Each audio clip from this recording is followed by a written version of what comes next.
We are very excited to meet with you and share some highlights about our program. We will explain the application and admission process. Here are some of the awesome and amazing faculty members and students on the next slide. My name is Wayne Chang. I'm in cohort 9 in my final year of this program, concentrating in school counseling. And I am one out of the 3 counselor education ambassadors. And I do want to let everyone know we are recording this. So we're going to record this session just in case if people cannot make it, so people can see our presentation as well. All right, so here are some awesome faculty and students. So we'll go to the next slide. Thank you, JC. So I just want to start off with a activity. I know it's at the end of the week, it's Friday. I just want to see where everyone's at right now. So it's been a long week. We're just going to engage like how we're feeling. We will do like a waterfall effect. So don't put your answer in a chat right now until I count to 3.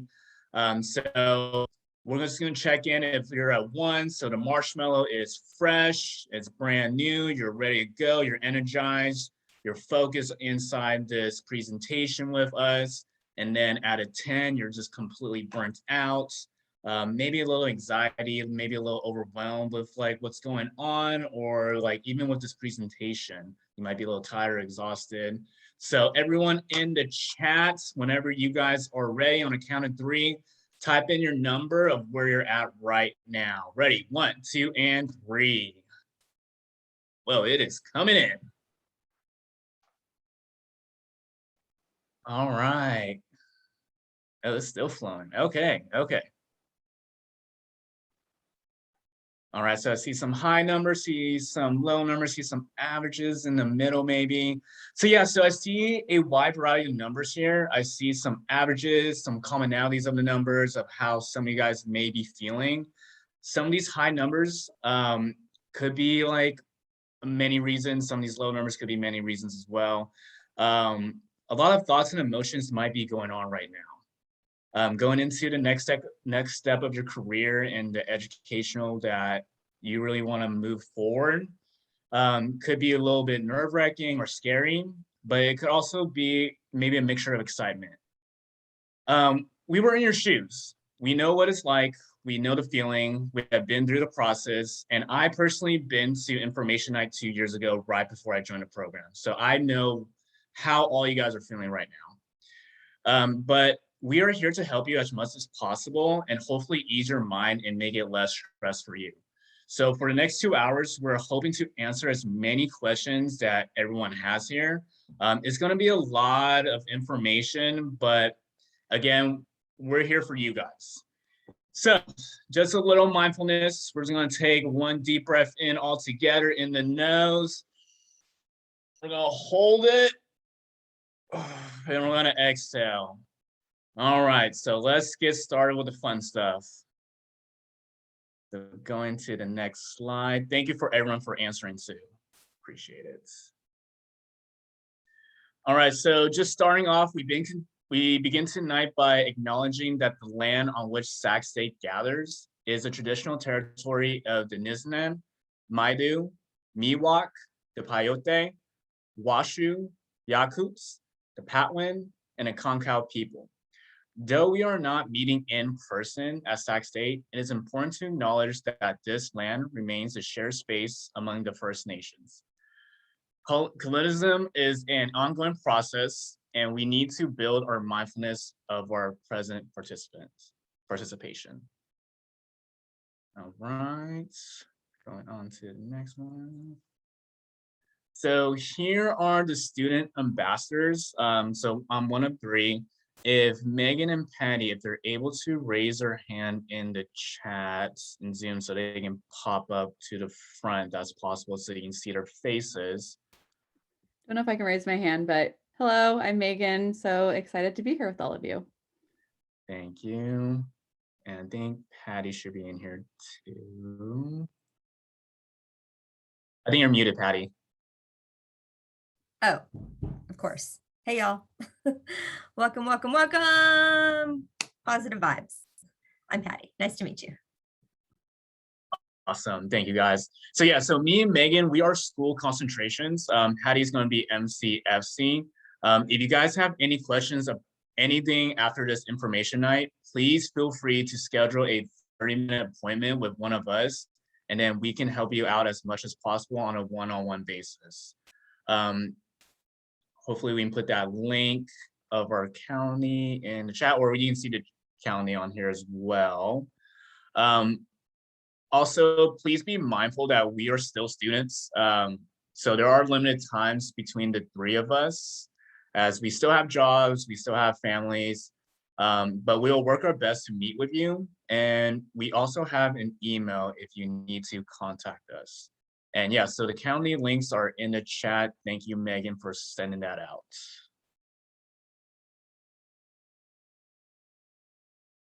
And that is our email as well. If you have any questions, you can also email us too in the chat. Thank you. All right, we also have a counselor education student worker. Her name is JC. She is awesome. And she is also our chapter president for the CSI Chi Sigma Sigma chapter. She is in cohort 10 and she is specializing in MCFC. Thank you, JC.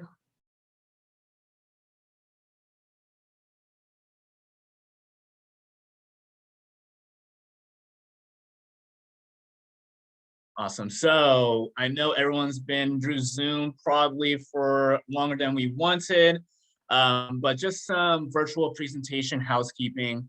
I'm just going to review them real fast. The presentation will be recorded. Please turn off your camera and keep it off for the duration of the presentation. It helps with our Wi-Fi and like connectivity. Mics will be disabled for the duration for the presentation.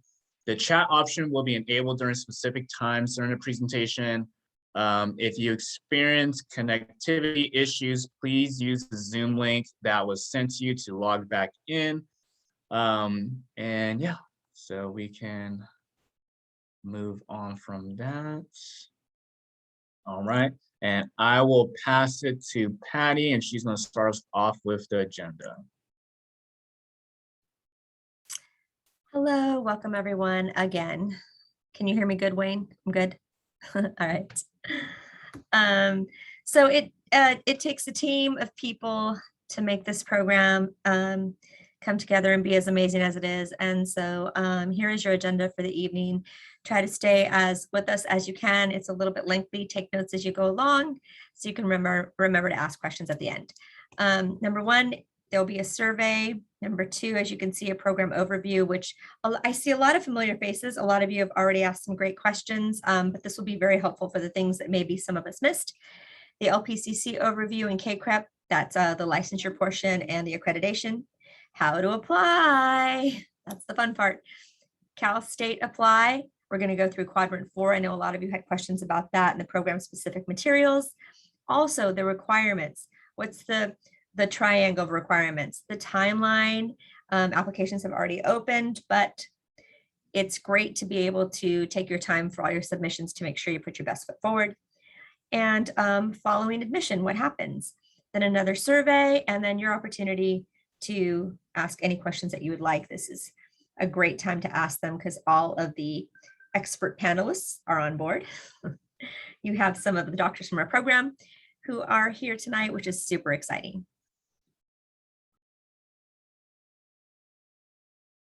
And next.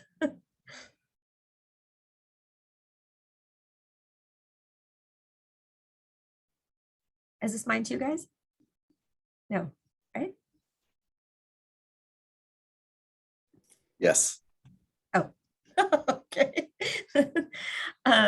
So let's check in. Where did you go to school for your undergrad? Type that in the chat, please. How did you hear about our program?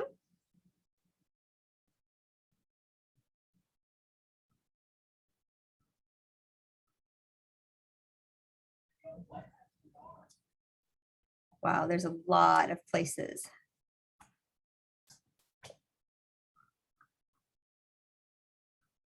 That's great. There's so many varieties of colleges. Sac State, that's awesome. Stringers up. Humboldt, UC Davis. Oh, Dominguez Hills. All right. Merced, SLO, Sonoma State. Awesome. San Marcos. Oh, wow. San Diego State University. Long Beach. Go Ags. Love it. Found the program on the web. Okay, cool. Program overview.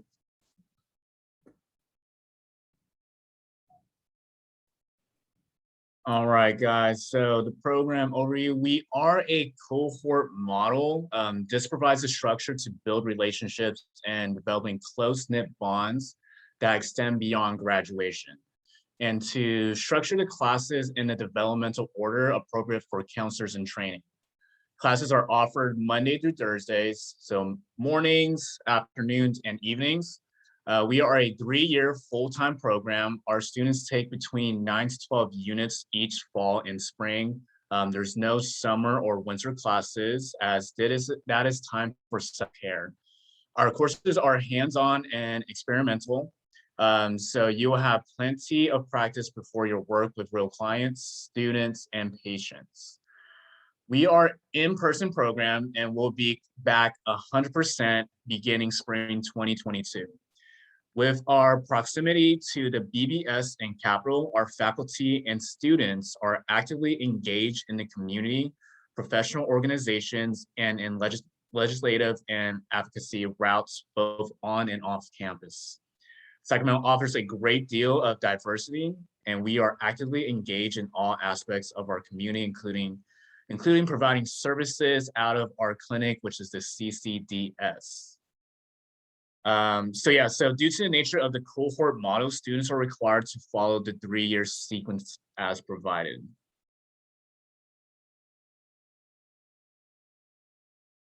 So then talking about fieldwork. So we work to help students to find sites. We have a site fair each year for students to familiarize themselves with the sites prior to petitioning their sites for fieldwork. This happens each spring as part of our conference days and prior to the fall field placement. For practicum, students provide services out of our Center for Counseling and Diagnostic Services, which is our CCDS, with the exception of schools who are placed in schools for both practicum and field study. This is structured within the program, and students utilize the sites that are secured through our agreement MOU process. This will ensure you are adequately placed for your specialization.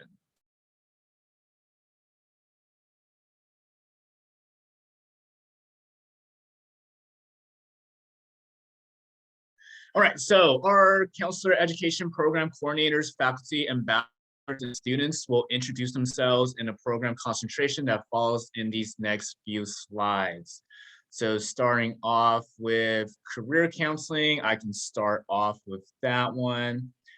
So one of our concentrations will be career counseling. So it provides students with the knowledge, theory, and skills to work as effective counselors and career development specialists and consultants in a variety of settings. So community-based agencies, schools, K-12, colleges and universities, private practice and business, industry, government. So trained to facilitate a holistic career development and career decision-making, planning process with groups and individuals that integrate personal, social, and career needs. Address current issues in the 21st century, such as career self-reliance, work, family, life balance, multiculturalism, diversity, and lifelong learning. So that is our first concentration. The second one is the marriage, couple, family counseling, and I will pass that on to Dr. Moreno. Hi, everyone. My name is Dr. Jessica Marino. I'm currently the clinic coordinator for the CCDS at Sac State. I'm also a clinical supervisor and I'm currently in private practice. I teach mostly MFT courses.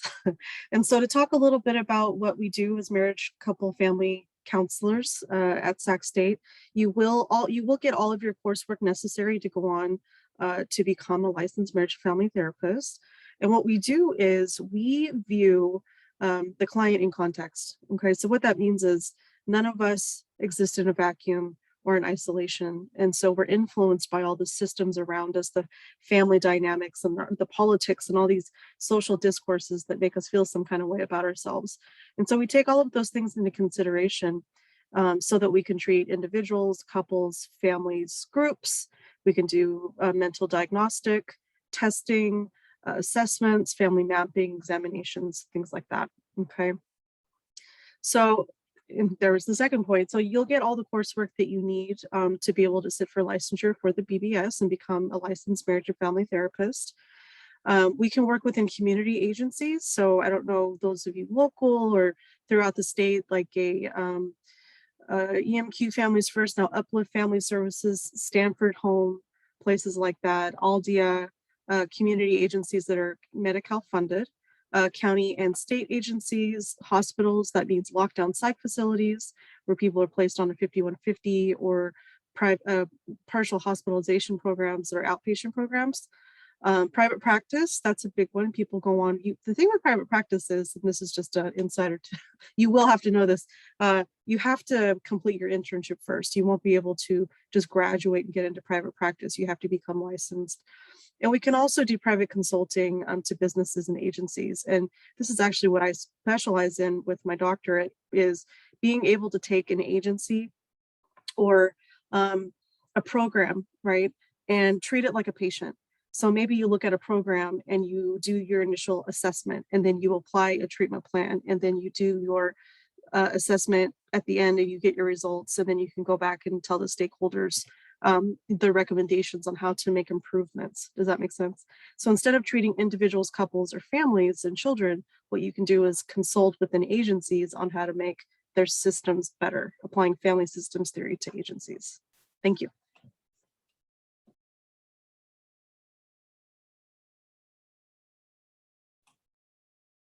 Slide.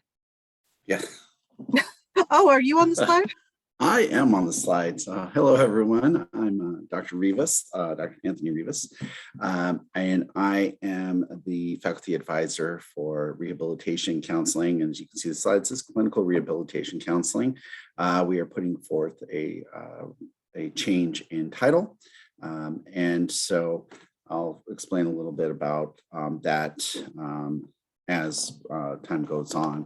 So within the rehabilitation counseling, this particular specialization allows for licensure as LPCC in the state of California, licensed professional clinical counselor upon graduation and satisfaction of the BPS requirements of being an APCC and then an LPCC. We're going to throw a lot of acronyms at you, but you'll catch on. And so that is license eligible. You're also able to sit for your CRC, Certified Rehabilitation Counselor Credential. And so a little bit about rehabilitation counseling. Rehabilitation counseling, particularly clinical rehabilitation counselor, takes a clinical lens on looking at and working with individuals with disabilities, whether those are physical, cognitive, substance abuse disorders, substance use disorders, or clinical mental health diagnoses. Students in this program apply knowledge, medical, psychosocial, family, co-occurring, as I said, substance use, trauma, environmental influences on disability, and individual's ability to function in their environment. This is a global scope. You can, as a LPCC and a CRC graduate from our program, work in private practice, much like Dr. Moreno said. Once you are licensed as an LPCC in the state of California, you can work in community mental health facilities, substance treatment facilities, hospitals, other treatment centers, private agencies, college campuses. We have individuals working in multiple college, our graduates working in multiple community colleges and universities and the DSPS offices, and with state agencies such as the VA and Department of Rehabilitation. We also have students that actually were placed in insurance agencies doing long-term, short-term disability. So it's a very varied placement setting, and I look forward to working with y'all.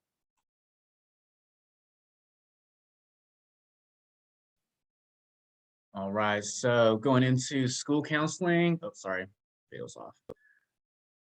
So going into school counseling, this is my third year in the school counseling concentration. So it's going to be for individuals who seek to become elementary, middle, or secondary school counselors. It does come with the PPS credentials. So your personnel services credential. So it prepares students to function as key members of an educational team seeking to optimize children academic, social, emotional, and career development. So those are three domains that we primarily take care of as school counselors. Just depends on which like school setting you're at, whether it's like maybe elementary school, middle school, or high school. Some things might be more a priority, especially like right now with what happened with COVID and kids coming back. A lot of my work right now in field study will be social emotional. So doing a lot of groups, doing a lot of like individual counseling for that social emotional piece, and then working with academic and a little bit of career development. So students obtain the expertise necessary to identify, develop, implement, and evaluate programs that provide key services to both the individual child as well as the systems and subsystems in which the child interacts. So graduating from a program, you're able to work as a K-12 counselor, an academic counselor, consultant, program coordinator, community agency counselor, and a nonprofit agency counselor. For me, being biased, school counseling rocks. I love it so much. It's amazing working with younger students. But yeah, if Megan, if you have anything to chime in, since you're a school counselor specialization as well, you can. Yeah, I would also echo that school counseling rocks. All the specializations are great as well. I really enjoyed my time in the program. Wayne and I are doing our field work right now, and it's so rewarding to be applying all of the skills that we've learned throughout the course of this program, actually working with the little ones. So it's all feeling like it's coming to fruition right now. So while we're at the end, it's really exciting to be welcoming all of you in the beginning of this process. And that's it. I mean, next slide. I just want to say thank you for Dr. Rivas and Dr. Moreno for coming out and speaking on those concentration as well. And I know we all, and not to put you all on the spot, but I know we have Dr. Williams and Dr. Wyckoff there, Wyckoff on the call as well. So I don't know if either of you just want to say hello or mention anything else, but I'll give you a few seconds if you did want to say hello or say anything. I just wanted to say good afternoon. Welcome to the presentation. I'm Dr. Ebony Williams. My pronouns are she, her, and hers. I'm assistant professor for the MCFC program. My research interests are the LGBTQ population, social justice, and cultural competence. I'm also a consultant for various agencies throughout the counties of California, the state of California, focused on cultural responsiveness and social justice. Thank you and welcome to everybody. Hello there, I'm Dr. Susan Wyckoff. I also teach in the marriage MCFC specialization as well as our core classes. I'm back to teaching research, which is a passion of mine. My area is in international research looking at psychosocial resiliency and vulnerability factors. I've also had a slight transition. I'm now looking at international adoptions and transracial adoptions and ethnic identity development in the United States. Welcome, everyone. Thank you. Thank you so much for those introductions. Am I missing any other faculty? I don't think so. If you are here and you want to say hello, feel free to interrupt me, but I'll keep on going. My name is Megan. I'm also in cohort 9, like Wayne and like Patty, in third year in the school specialization. I have to give a shout out to the one UC Santa Cruz alum on here. I went to UC Santa Cruz, so go banana slugs. But also want to show my Sac State pride. Really excited to be here with all of you. And I'll talk a little bit about the special elements of being in a cohort model. So you do join as a cohort. So you'll, like Wayne had mentioned earlier, you start with your cohort and then you are with them throughout the whole entire process. And the really special thing about the program is that you, one, get to mix with all the different specializations, but you still have your specific concentration that you have classes with. So we do have like our school classes as an example for school, but then we also get to have classes where we're mixed with rehab and MCFC and career. So it's a great opportunity to know the people in your specialization and also get an understanding of some of the perspectives of the other specializations as well. And some of the things that all cohorts can do is participate in research. I know JC, she has done some really great research, and there's lots of opportunities to work with faculty on research projects, lots of flexibility in that as well, and to give presentations. We also offer some mentorship programs. So on the next slide, I'll talk in a little bit more detail about some of the clubs that we have here, but there is an opportunity to have a mentor. And really exciting, especially for all of you, if you are admitted into the program, there is a study abroad opportunity happening in the coming years. So you all might have the opportunity to counsel abroad and broaden your horizons, see what counseling is like in different countries. And for opportunities to get involved, we have lots of student leadership. I think that one of the really key elements of this program that is a key point to highlight and to be proud of is that there is no shortage of opportunities to get involved. So you'll see a bunch of acronyms on here again. I'm going to talk about SES and CSI on the next slide, but we also have CEA. So that's what me, Wayne, and Patty are doing, working with prospective students. We have the Student Advisory Committee, where you're a liaison between faculty and students. We have ASI, so that's like the larger organization on campus that connects you with all the different clubs. So if you're wanting to get involved with a larger Sac State campus, that's a great way to do it. And I know Wayne played a big role in that as well. So we've all had different opportunities to dip our toes in other spots on campus. Here's the cohort sequence. So you don't have to memorize all of this, but like Wayne had mentioned earlier, this is, it is intended to be a full-time program where you start with your cohort and then end with your cohort. So we all take a lot of similar classes, especially in our first semester, learning the basics of counseling theory, multiculturalism, really getting us set to really building the foundation for our counseling skills. And then as we move along in the program, then we have the opportunity to take some classes that are more specialized to our concentration. But here's a snapshot of what you can expect to be taking. Next slide, please.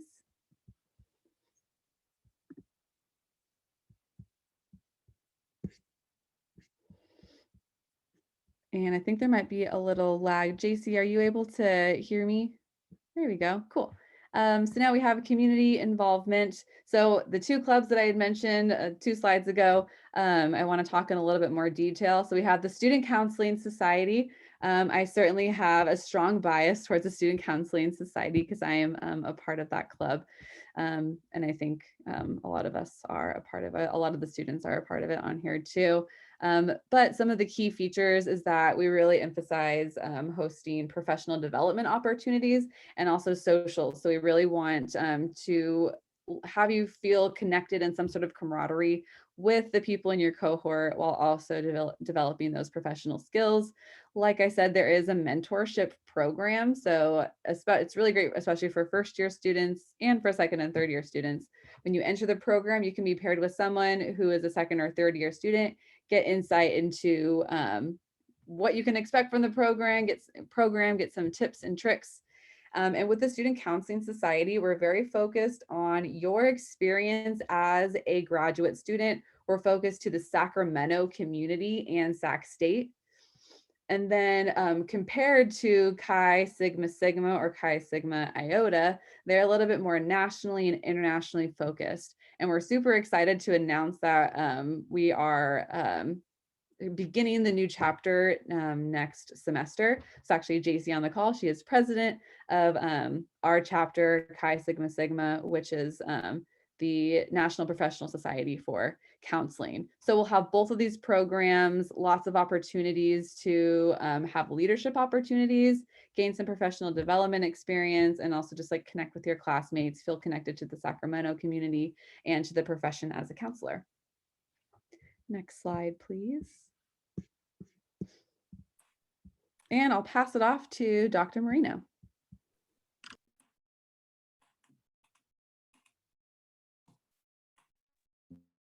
Sorry, I meant to say Dr. Rivas.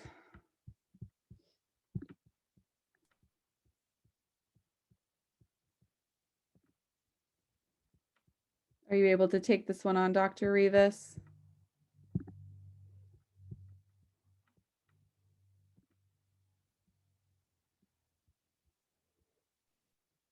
Wow, I think he's trying to figure out, I think he might be muted.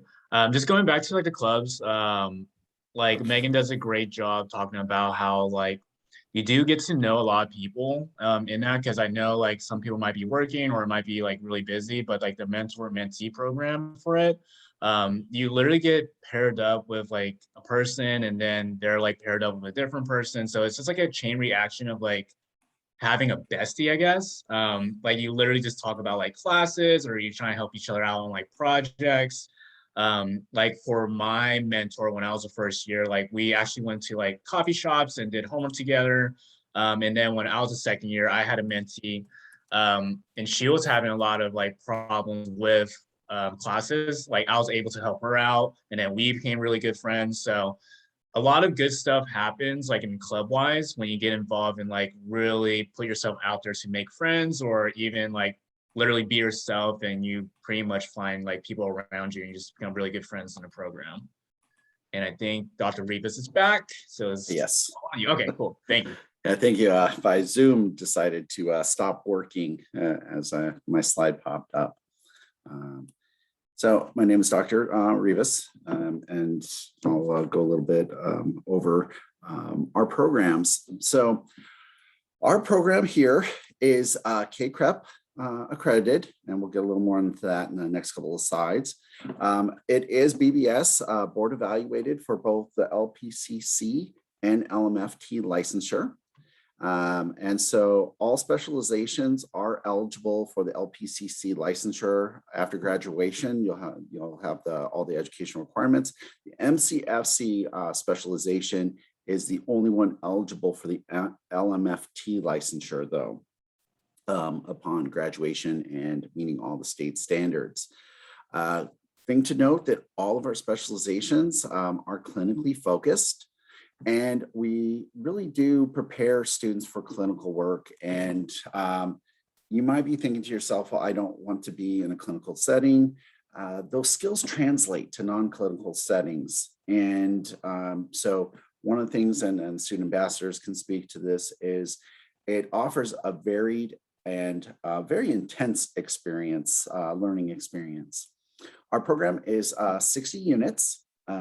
All programs are 60 units, and they prepare all of you all as counselors for a variety of settings, as Dr. Moreno and I had stated earlier, working in universities, hospitals, colleges, community colleges, schools, private practices, etc. With licensure, I want to put something out there that is really exciting. California, Governor Newsom just signed AB 462, and I'm not sure how many folks follow California legislature, but AB 462 removed several onerous requirements for LPCCs in the state of California that will make it actually more streamlined and more on parity with the other licenses. So it removed a 150-hour extraneous postgraduate hospital experience. It also has removed the need for LPCCs to take additional coursework after graduation. And it is now allowing LPCCs to supervise more licenses. And so that is a huge thing. Just want to throw that out there because that will go into effect January 1, 2022. And thank you, JC. I've pat on my back. I was part of that process, getting that pushed through. And so that is a huge, huge component. Some of the requirements to become an LPCC or an MFT in the state of California is upon graduation, you apply for an associate status. When you are a master's student, you're what's called a trainee. The LMFT does allow for hours to be accumulated during your internship. All other licenses, all hours have to be accrued upon graduation. So you apply for your associate status, and then you take your law and ethics exam. After the state approves you, once you're associate, you collect your supervised hours. And for the LPCC, you take the NCMHCE exam, National Clinical Mental Health Counselor exam, which is a national exam that most states use, either that or the NCEs. Next slide. I think it's mine. Our school counseling program is not only KCREP accredited, it is also CTC accredited, which is California Commission on Teacher Credentialing. And this specialization allows you to get your PPS school counselor credential. And so that is a pretty significant credential for school counselors. Next slide. So this one is KCREP. Okay, KCREP is the gold standard for accrediting of counselor ed programs, both at the master's and the doctorate level in the United States. Most states, and California's the laws regarding licensure actually speak to KCREP, or don't speak to KCREP, but are aligned with KCREP. And most states use KCREP as the standard.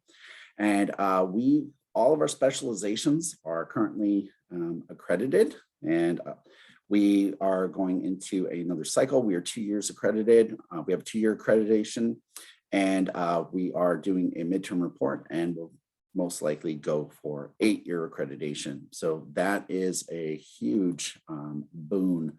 If you plan on moving states, as I said earlier, most states follow KCREP. And so the licensing becomes much easier graduating from a KCREP program. We are one of only 12 KCREP programs in the state of California. California is huge. That speaks to the quality of our program. Next slide, please. This is back to Patty. Hello, y'all, again. I hope you're still hanging in there with us. We are really excited to engage and hear from you. Like I said earlier, I know that a lot of you are waiting for tonight to ask the big questions, and we are so lucky to have 3 of the doctors, 4 of the doctors in our program with us tonight. So questions regarding concentrations, which means your specialization that you choose, the LPCC licensure, which we tend to get a lot of questions on that, KCREP and the CTC accreditation.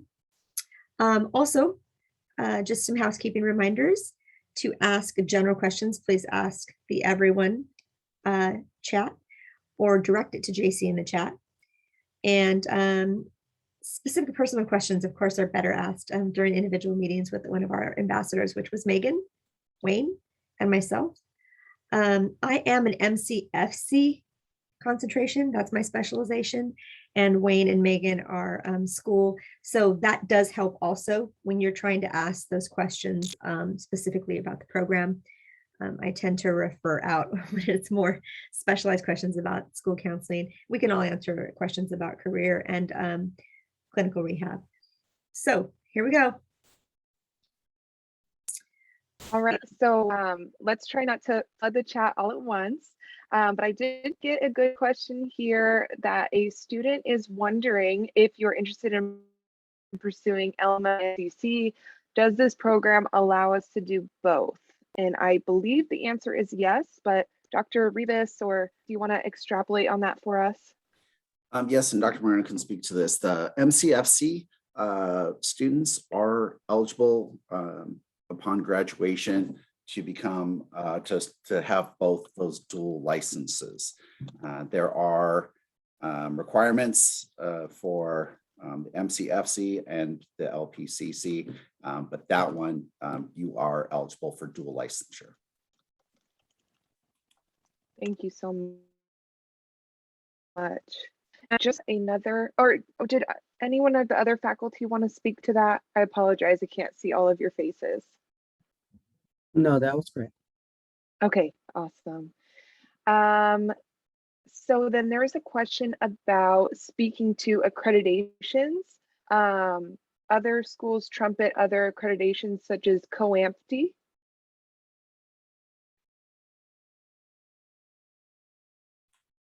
I'll hop in, and if Dr. Moreno wants to hop in too. COAMFTE is specific to marital and family programs. In our KCREP accreditation actually covers MCFC, and so it really just depends on what you want out of your program. And COAMFTE is on par with KCREP in accrediting programs, if that makes sense.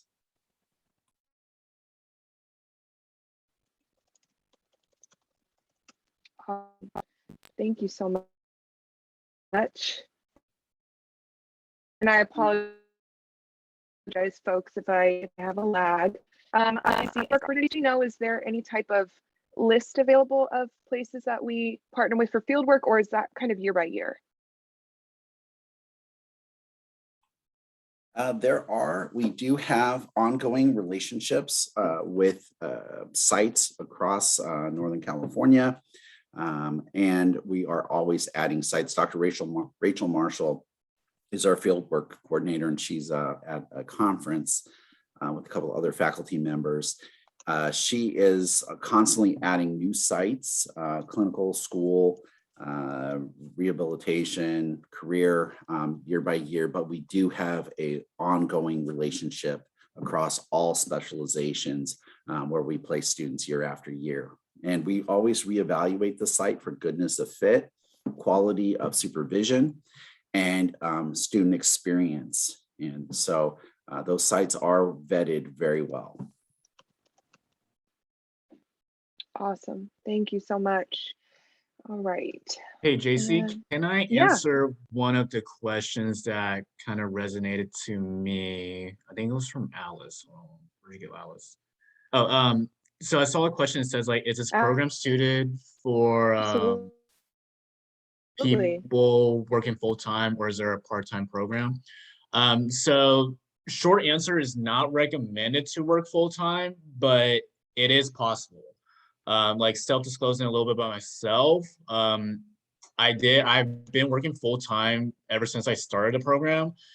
It's definitely tough for sure, but it's doable. You'll be taking a lot of night classes. So the cool thing about the program is that they do offer like 7 o'clock classes. Again, it is very tough, especially if you're working from like 7 till 4. If you have families too. You lose a little part of your sanity, but it is doable. I don't recommend it, but due to like my financial obligations, I did have to work full time. And if your job is pretty flexible with like your school schedule, it is definitely being able to like work out with school and being a full-time student and being a full well. Thank you, Wayne. Yeah, and if anyone else sees a question that grabs their interest, please feel free to answer that. I want to make sure that I get to everyone. I did see a question about if someone needs volunteer experience as a counselor before applying. I'm sure that someone else can answer this as well, but I will say that we just have a holistic interview process. So during volunteering as a counselor, maybe not, but we are looking that you have applicable experience, education, and probably can't volunteer as a counselor without a license yet. So if anyone else wants to jump in on that question. And well, I'm sorry. Go ahead, Patty. I was just going to say, the other Dr. Rivas, Dr. Beta Rivas, always encourages everyone who's applying to put anything and everything on their resume. They may be applicable to the application process. So if you have volunteered somewhere, if you have paid experience, as long as it's experience that might be relevant to the application, we need to know about it. I know most people are worried about the one-page resume, but in this situation, they're really looking to see everything and anything you've ever done that might be a contribution to the program. So highly encouraged to put down anything and everything that you've done. And I'll speak to that, what Patty was saying. When you're putting together your application, and we're looking holistically at you to see what contributions you've given back. We are a social justice focused program. And so we want to make sure that, just to see what your involvement is, what you are giving back to the community, and it's holistic. So put everything down, much like case notes. If we don't know about it, it doesn't exist. We can't look at you holistically if there are gaps. So put down all your experience, your volunteerism, any work experience that would speak to those areas. And I also, we're going to talk about all of the application requirements in a lot more detail for the second half of this. So you'll get all of that good information. Someone asked about if I chose to do a master's in social work, would I still be able to get your PPS credential? Yes, as a part of the school counseling specialization, you do get your PPS credential. If you're just looking for the PPS credential and you have those very specific questions, there is another Dr. Rivas, I think Patty had mentioned, other Dr. Rivas. I'll put her email in the chat. You can reach out to her, but embedded in the school counseling specialization, you do get your PPS credential. And just simple answer, no GRE is required. We'll talk about that in a moment. There seems to still be some questions about the part-time versus full-time. And we are intended to be a full-time program on a case-by-case basis. Once you're already admitted, you could potentially be able to do it part-time. Some people do pursue that option, but it is recommended to be a full-time program.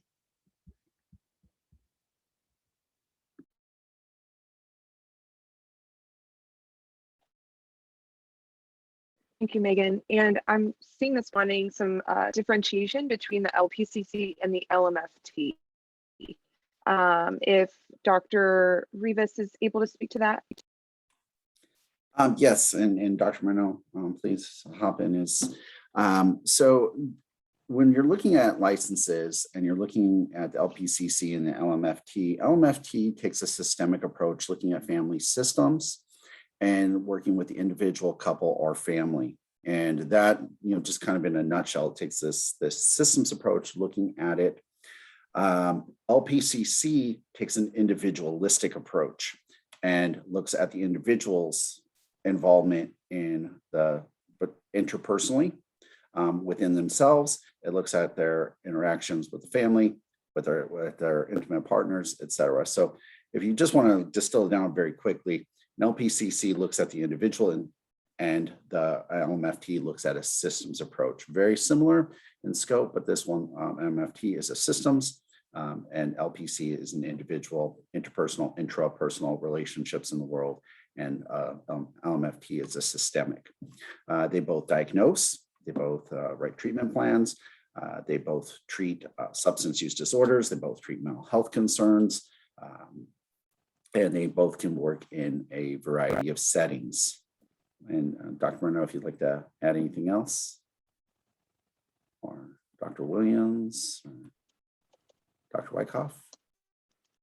What I can say, this is Dr. Williams, is that if you were a part of the MCFC program and you wanted to pursue your LPCC, it gives you the opportunity to work in the schools once you have completed that particular certification.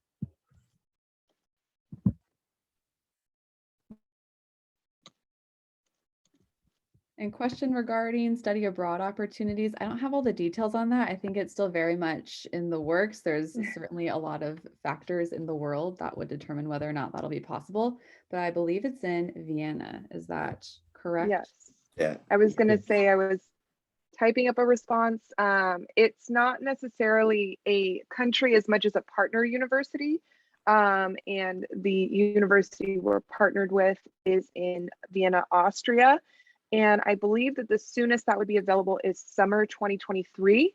And I did have a direct message where someone was asking, is that included in the curriculum? This is basically an elective type of situation. This does not go towards your coursework, it's not included in your tuition. So this is an extra opportunity. I wanted to emphasize that as well. Yeah, and Dr. Marshall is actually setting that up, and that was with a partner university, Webster University in Vienna. If you get the chance to go, it is an amazing experience. And, you know, it's something that will add as an elective, but it will also grow you as a clinician, future clinician. And so if you can participate, I would highly encourage you at any opportunity to do that.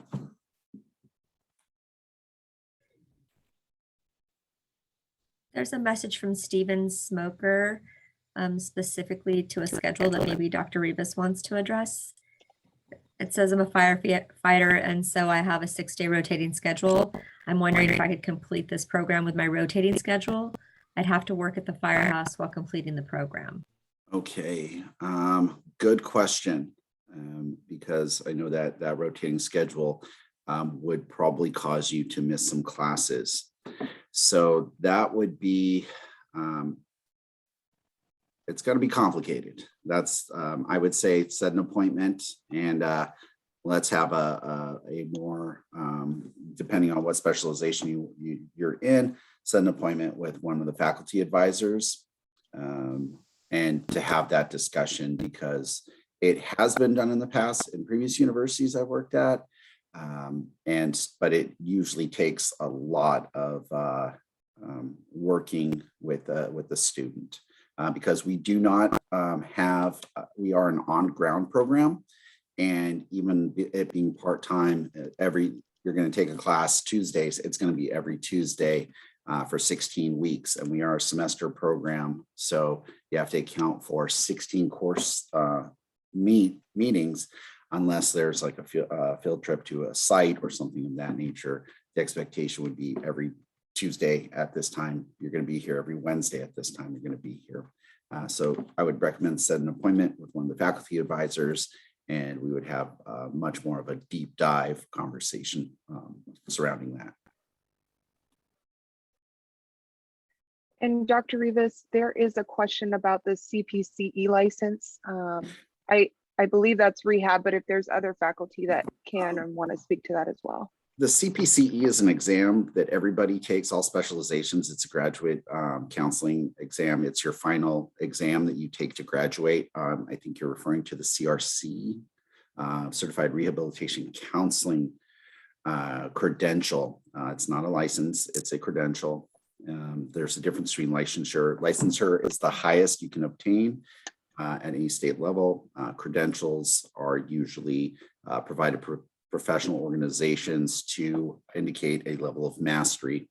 In this case, CRC is bestowed by the CRCC as a level of mastery for rehabilitation counselor. Once you graduate and you have completed your internship and your practicum as a graduate student, you would be eligible to apply for your CRC credential prior to even getting licensure. So that's a positive part of it. And many organizations that do hire rehabilitation counselors and LPCCs working in rehabilitation counseling do look for the CRC credential. And we can go a little bit more into that a little bit later on. Okay, cool. Thanks, Dr. Rivas. Yeah.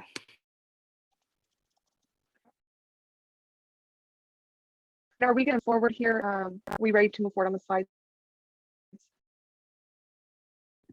Yes, one person did ask about all, like a list of all the partners that we work with for field study. I don't know if we have like a list available for all students, but we do have these flyers by specialization on our website. So I'll put that in the chat. I think that was specifically directed to Lindsay. So look at the specialization flyers on the website. There's a link to the website, and you can see kind of what industries or what fields you can be working in. And I think with that, should we move on to the next slide like you'd suggested, JC? Just real quick, Megan and JC, there's more questions coming up. We'll move on, Please- and the last couple questions reply to. We encourage you to make appointments with us, please. Don't feel like you've walked away without your questions answered, because I know it's almost 5 o'clock. So please make appointments with Megan and Wayne, and I will be happy to answer those questions. I just put the Calendly links in there. Again, you can meet with, yeah, like Patty just said, your counselor education ambassadors. All right. JC, are you able to move on to the next slide? I know JC's having some internet difficulties. All right, how to apply. Here is the good stuff. The beginning part was also the good stuff. It's all great. The beginning part was a lot of, oh, we might have lost JC. Let me share mine. Cool. Thanks, Wayne. 1 second. Thanks, Wayne. Let me just close that. So I'm back, folks. Oh. I can share.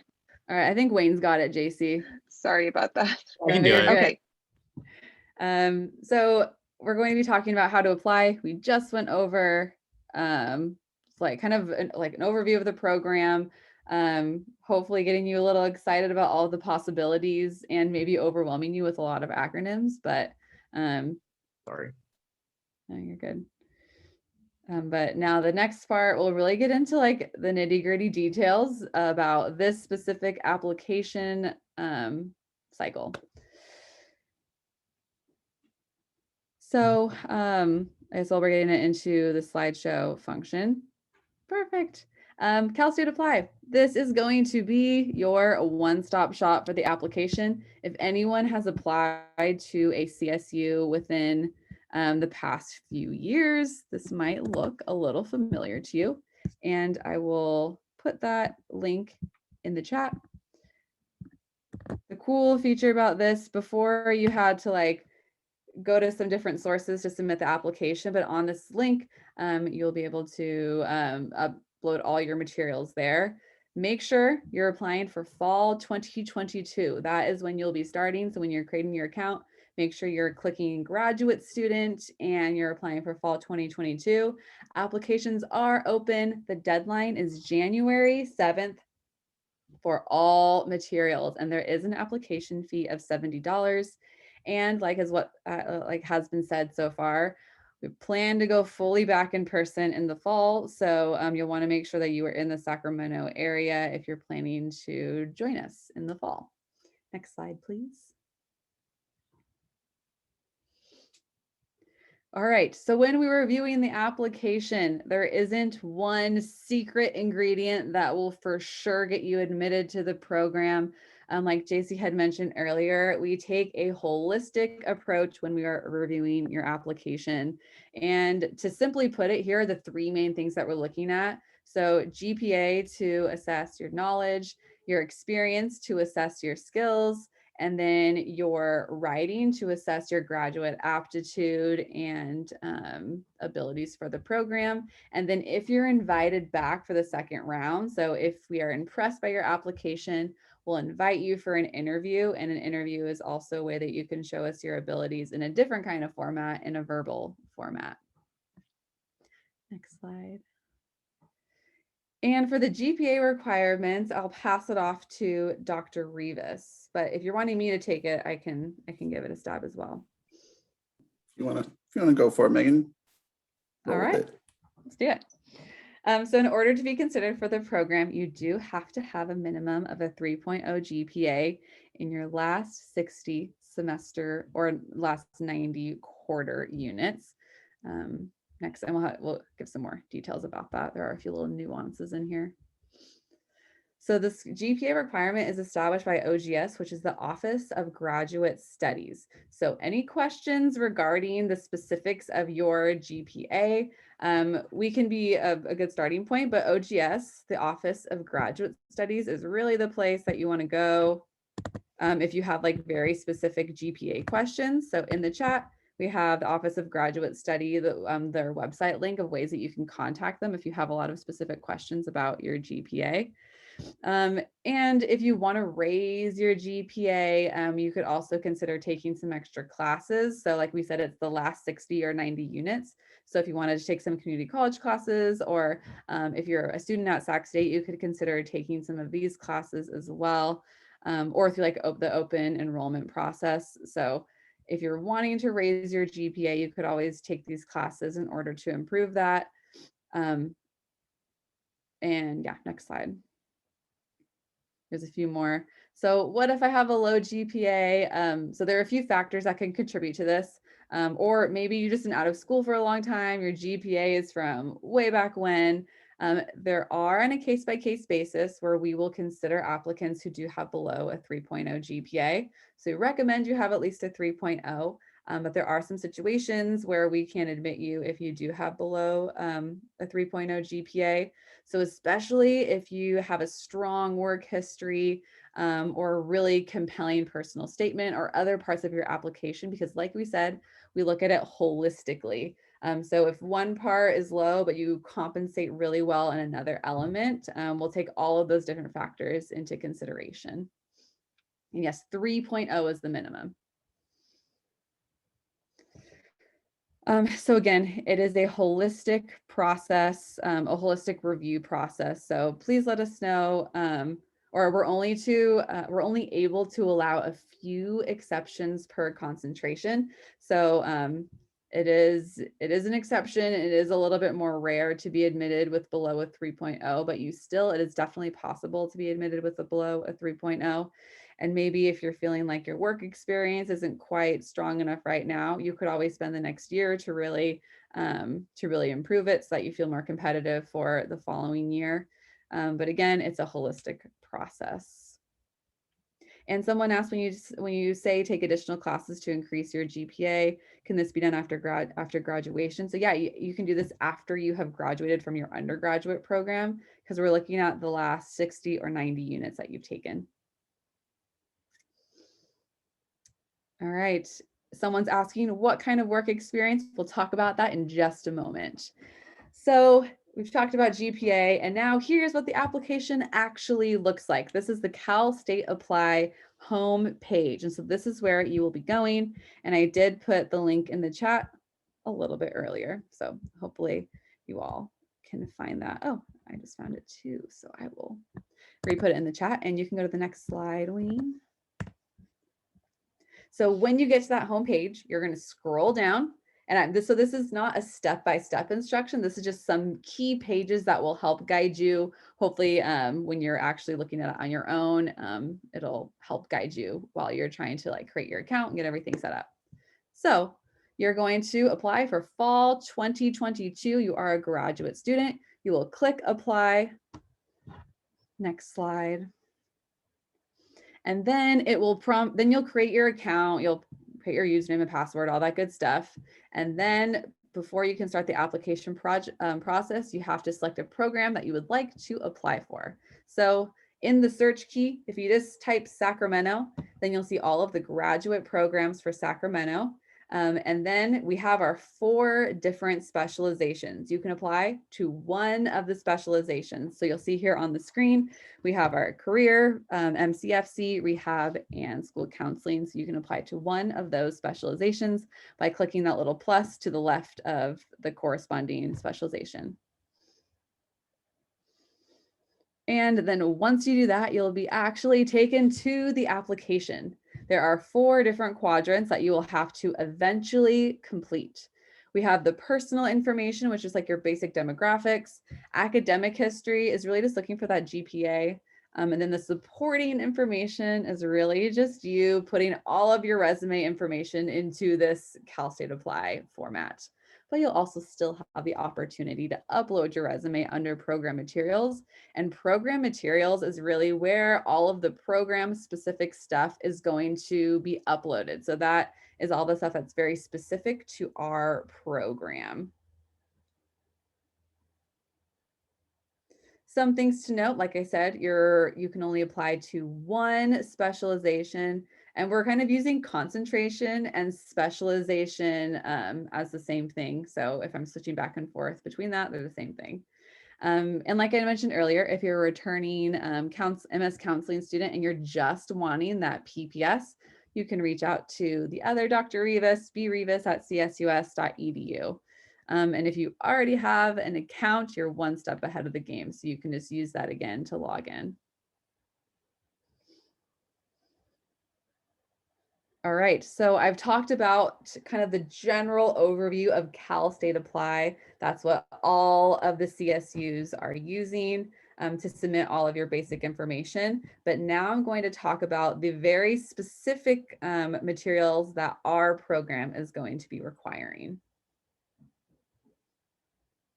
So like I said, we have that program materials. We're also calling quadrant 4.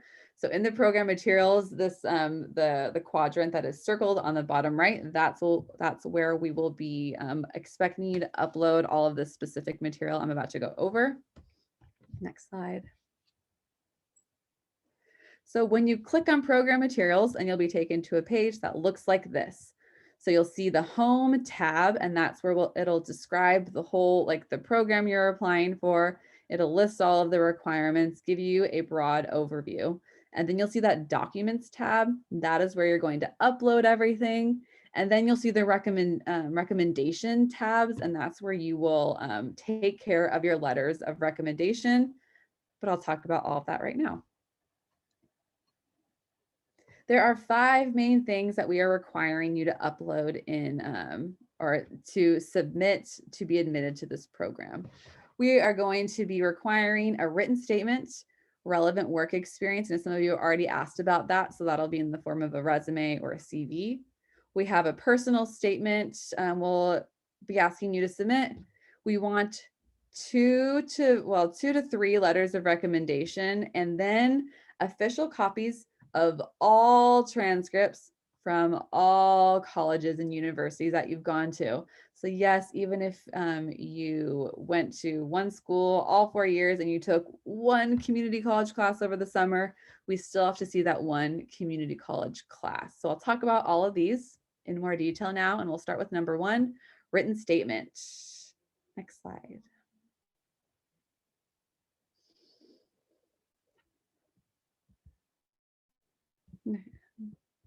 Is Next it showing?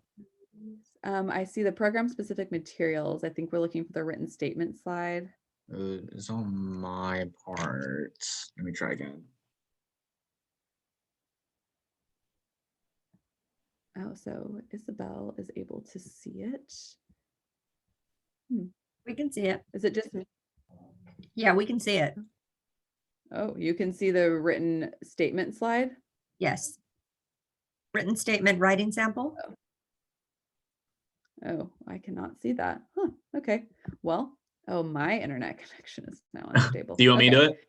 Please describe. Yeah, what- can you do this one slide, and I'm going to go to my hotspot, and then I can pick it up from there, Wayne.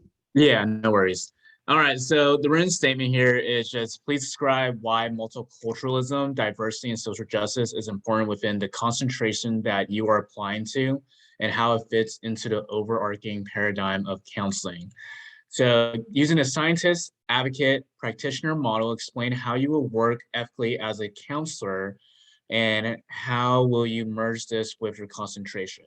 So pretty much of like which one you're going to apply to and seeing like how that part, like whether it's school counseling, career counseling, MCFC or rehab, they are like similar, but how do you do it specifically into like the multicultural diversity and social justice part of it into what you're applying to?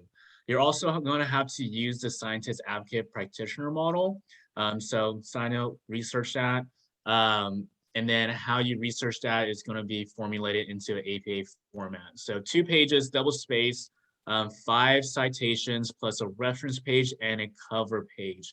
So 2-page for the material, the reference page and the cover page does not count as those 2 pages. Yeah, I think that's pretty like common sense, but just want to make sure to throw it out there. So you got your cover page, you got your double spaced 2 pages for where you're going to write and for your written statement, and then you're going to have your reference page. And then, yeah, use the current literature within 5 years. So 2016. Awesome.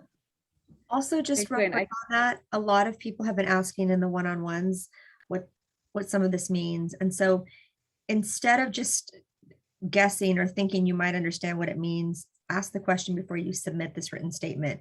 Research what the scientist, advocate, practitioner model is. That is foreign to you. Research it before you submit your piece. Thanks for taking it, Wayne, and thanks, Patty. So to clarify, you are submitting, this will be 4 pages, cover letter, 2 pages answering both of these questions within those 2 pages, and then your reference page. So 4 pages altogether that you are submitting. Some of you might not know what APA format is. I had never used APA format before joining the program. You might, like has been said, you might not know what the scientist, advocate, practitioner model is, but part of what this written statement is showing us is your ability to do some research, to Google a few things, and to submit a paper that is abiding by the format that we all write by in this program. Next slide, please. And we all know people in here knows how to use Google. So that's a good way to research. And Yeah, I was gonna pop in and say APA Owl Purdue. Owl Purdue is a great resource. Just like the bird, the hoo-hoo. Just type in Owl Purdue APA and it will give you your APA resources. Thanks all. A little bit more on the written statement. So like we said, the prompt is serving as an assessment of your writing skills. So again, we want to see how well you can do some research and also just formulate, like taking in different information that you've gathered from articles and putting it cohesively into a paper. So it's assessment of your graduate level writing and experience and research. Like we said, it should all follow the APA format. All right, and then the second part, we also are requiring that you submit your resume or your CV. So resume is just a snapshot of you and your experiences. So of course, this can be paid experience, this can be volunteer experience, and all things that are related, somewhat related, or have given you skills that could translate itself to the counseling profession. Those are all things that we want to see in your resume. And I think something like this was asked earlier, that you don't have to like have experience interning as a counselor or being a counselor, because all of you are joining a program to become a counselor. So you can't really have that experience yet. So anything that's kind of in that related field, and we definitely emphasize you having worked with diverse populations as well. And on the second bullet point on the slide, you will see that some of the things that are a list of some of the things that would be great things to include on your resume.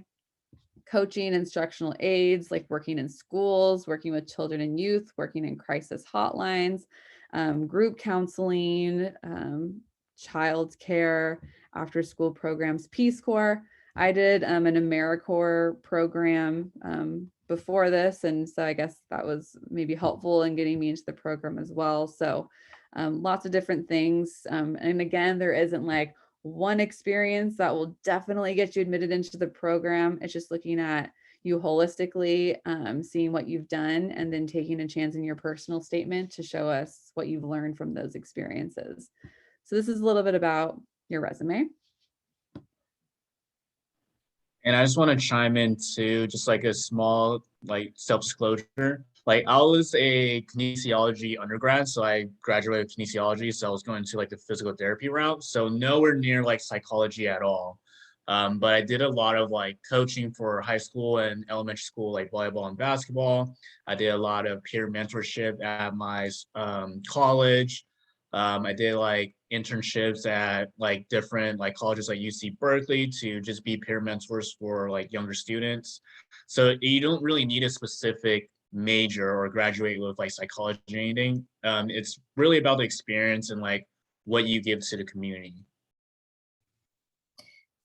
Yeah, and for those of you, and let me just represent those of you who are coming back, who are choosing this as a second career, don't let that detour you either. I spent 20 years in hip hop radio. So like the goal is to be able to connect, be a right fit for the program, what kind of experience you have that you can contribute to the future and be a great therapist. Great, thank you all. And your resume can go over one page if you have like the relevant experience that is too much to fit on one page. And yes, you will have access to this recording later. I believe we'll post it on our website, and we've posted that link a few times in the chat. So yes, you'll be able to access this later. Personal statement. This is really a chance for us to get to know you on a personal level. So you will submit a personal statement. It should be no more than 2 pages. So the max is 2 pages, double spaced, 12-point font. The prompt is right here. Please describe your journey to this point. How have your experiences influenced who you are today? And what makes you want to be a career, marriage, couple, family, rehabilitation, or a school counselor? So obviously write to whatever specialization you are applying for. And when someone asked, how does the 1-page cover letter differentiate from the personal statement? Okay, that's good to distinguish that. So when we talk about the cover page, that's for the written statement. So the written statement is just a cover page, basically saying like your name, the program you're applying for. So it's all APA format. So the cover page has to be pursuant to APA format, and that's specifically for the written statement. So make sure you're looking up what APA format is, looking up examples of what a cover page would look like for that specific thing. So it's not like a cover letter that you would submit for a job. The personal statement is something different. So we have a cover page, APA format that you'll submit with a written statement. And then we have the personal statement, which is an opportunity for you to tell us who you are, answering this prompt in the max of 2 pages. All right. Letters of recommendation. So we want to hear from you, but we'd also love to hear from some other people who have played a big role in your life, who you've worked with closely. So we are requiring 2 letters of recommendation. 3 is recommended. The CSU Apply website allows you to submit up to 5, but 3 is really recommended. 2 is definitely required. And also, like in the event that maybe one of your letter writers doesn't actually submit it, it's good to have an extra or 2 just so you definitely meet that minimum of 2.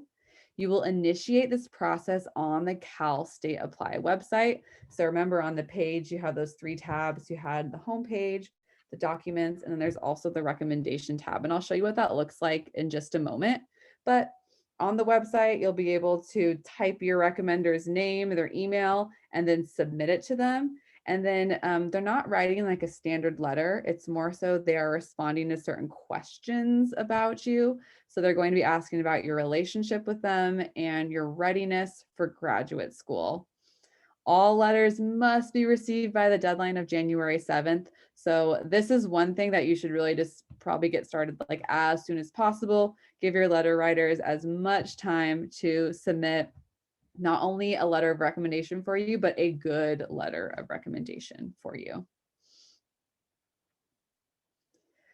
For your letter writers, we would recommend that the first one is someone who has observed your graduate level academic potential. So perfect place for a professor or instructor to write a letter. And then the second reference could be someone who has observed your experience working in diverse settings. So that would be a great time for you to get a letter from a supervisor. And then the third one can be someone of your choice. And so, I mean, yes, in theory, you could submit 5 letters of recommendation. 3 is really recommended, 2 required. So kind of up to your discretion, but we recommend 3. Just real quick on that note too, for those of you who are not coming right from an undergraduate program, 2 letters can be of the second choice there. So you don't have to have a university professor or somebody that somebody that you used to have is what I'm saying as a professor. Yeah, and that's a great point. I applied to the program, I think like about 5 years-ish after, or maybe 3 years after I graduated. And so I wasn't super far removed, but it was kind of like, hey, do you remember me? So I think I did get really lucky that one of the professors was able to write me one.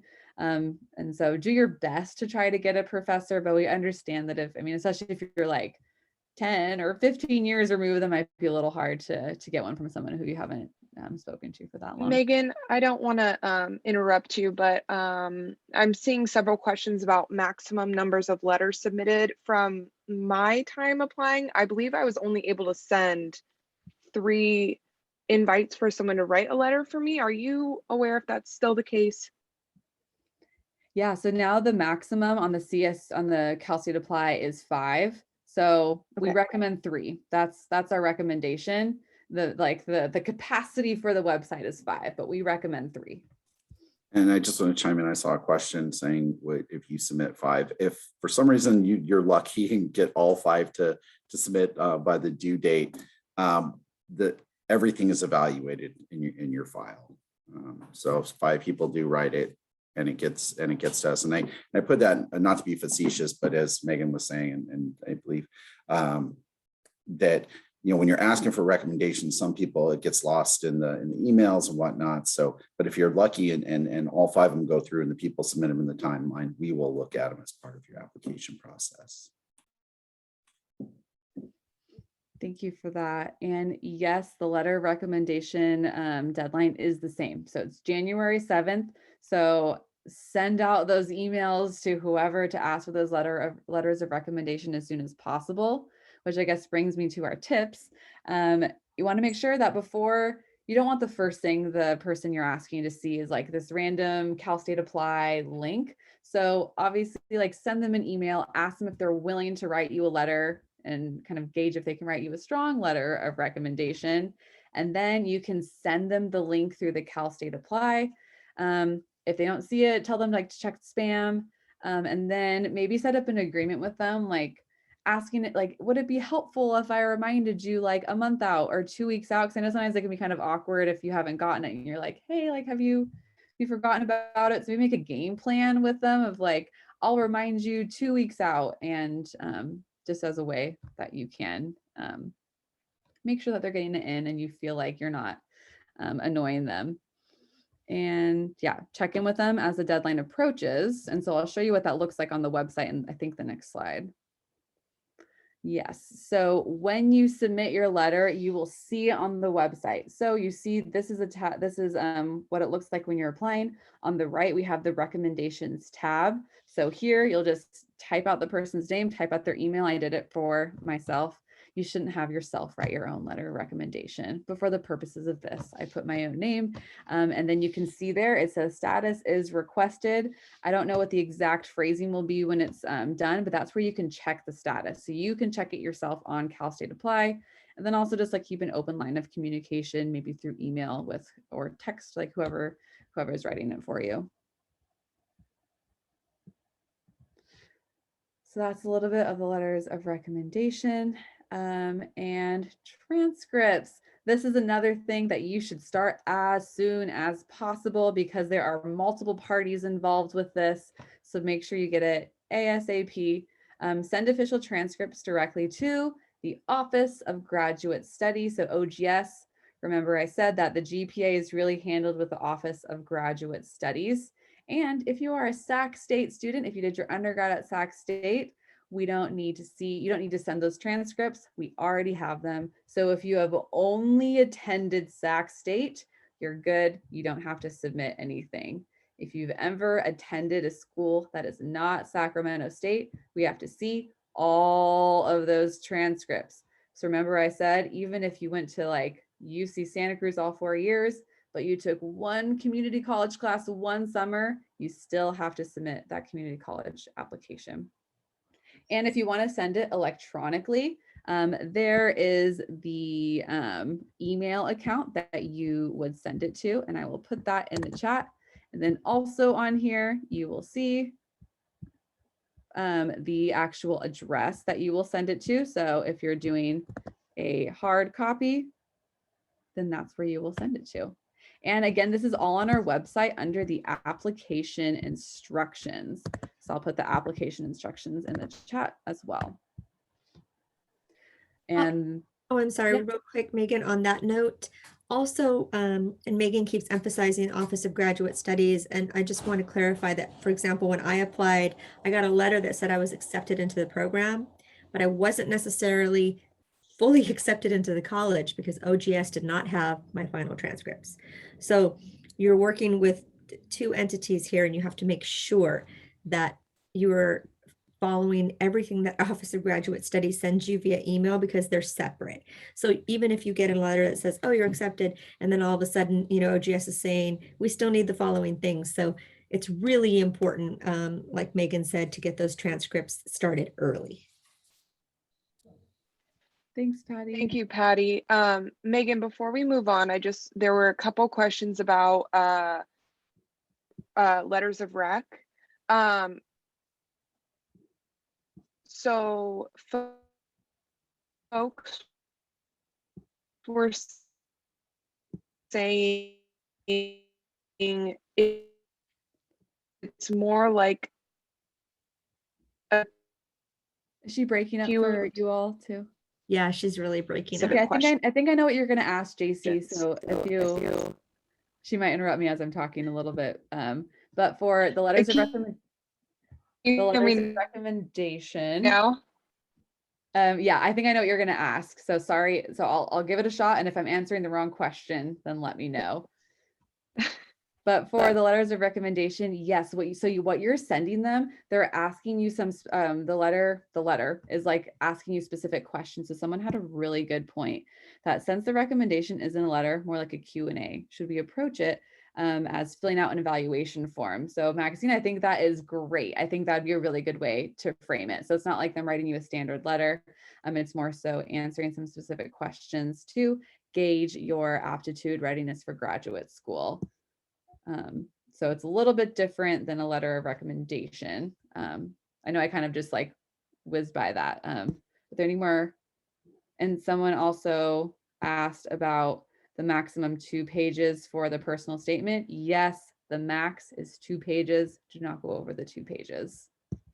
There's several questions about transcripts too. One, they graduated from CSUS, and prior to that, sent all their JC transcripts before the CSUS graduation. Do they need to resend the JC transcripts? Yes. Yeah. So you'll send all of the junior college transcripts. So everything outside of Sac State, you will submit to us. And then can we get transcripts sent at any time, or do we need to do it after we apply? You should do it now. So Office of Graduate Studies has to receive your transcripts before January 7th. So, and I think sometimes it might take like a week or 2 for the transcripts to send. So do it as soon as possible. There's also a question asking if they have submitted already a recommendation letter, but they would like to remove it for whatever reason. Is that a possibility? Ooh, I haven't messed around with it enough to see if you can remove it. I mean, once you submit it, the person does get that email. So I don't know if you can remove it on the website, but I guess I would just encourage you to maybe play around with it a little bit and see if you can like exit out. I think regardless, the person will have received that request, but you may or may not be able to remove it. Oh, so there's other people in the chat saying they've removed letters before. Okay. Thank Thank you. you. What a team effort there. Yeah, thank you.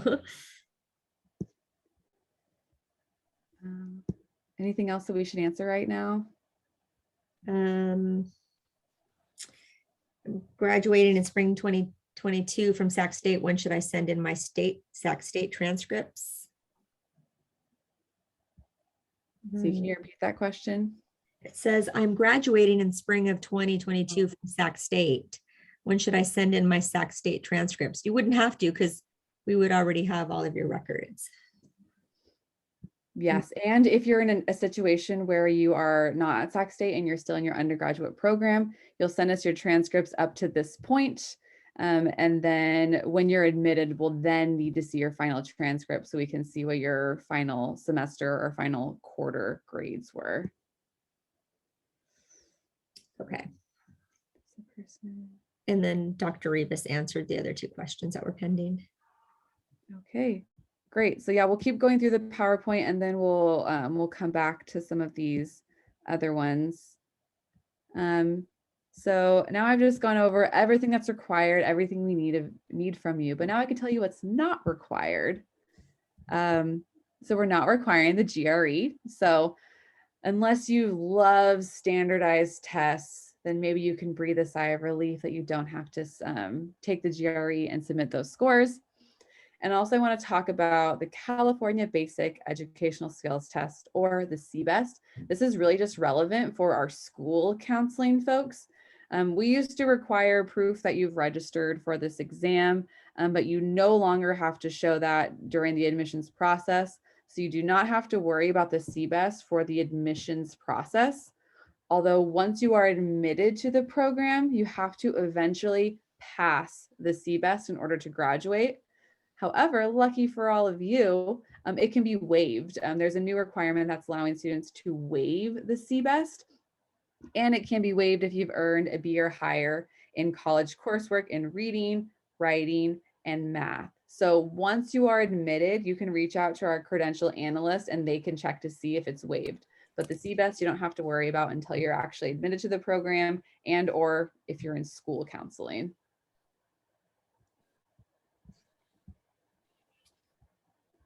All right, so now is more specific time for our questions. And Patty, do you want to lead that? Yeah, there's actually one in the chat right now that I thought maybe Dr. Rivas should address. It says, do you have admissions preference or a higher eligibility index for local students? I get that question a lot. No, honestly, we just look at you holistically, regardless of where you are. If you're applying from South Carolina, we're going to look at you based upon the requirements that we request of everybody, same as if you live right down the street from Sac State. So there is no preference for individuals close to Sac State, from Sac State, around Sac State. We look at each and every applicant holistically and as if they would be a good fit for our program and for the particular concentration that they're applying to. I would like to add to that, Dr. Rivas. In my one-on-ones, I have people that ask this question a lot. Do we have a virtual only program, or would they have to be living here to take the program in person in the spring? We do not have virtual only program. We had a special waiver from KCRA and from PPS for COVID to do provide virtual courses, but we will be moving back into in-person classes in the spring of 2022. So it is a full-time, in-person, on-ground program for those 3 years. So the expectation would be to move here. Thank you for that, Dr. Rivas. Are there any other questions that we can answer for you that would be beneficial to the group? If not, of course, if there's specific personal questions, we are still available for appointments throughout the whole application process.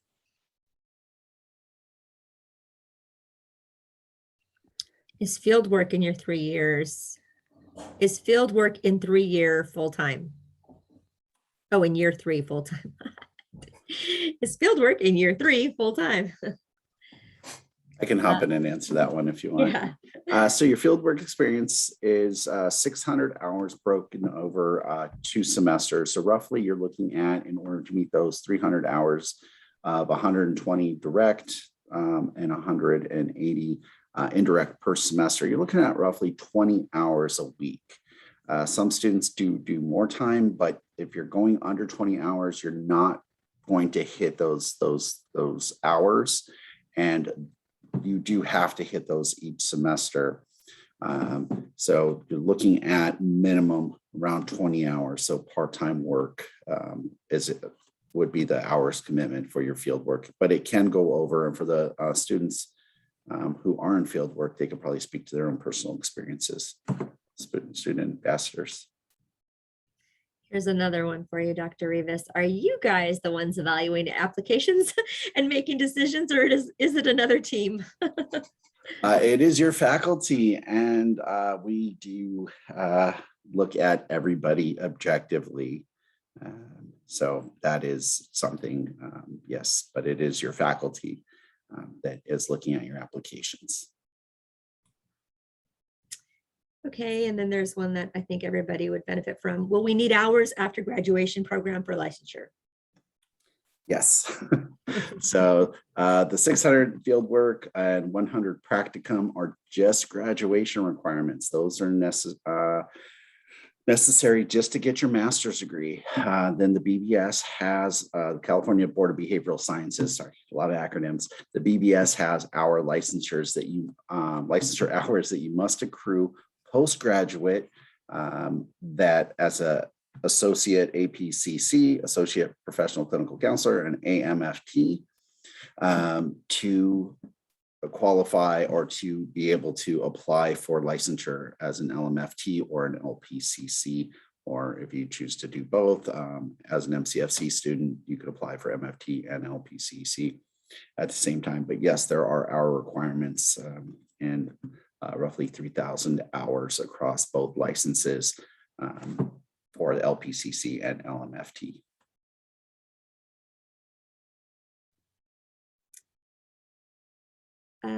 Okay, let's see. Are the applications being looked at on a rolling basis, or is it just after the deadline?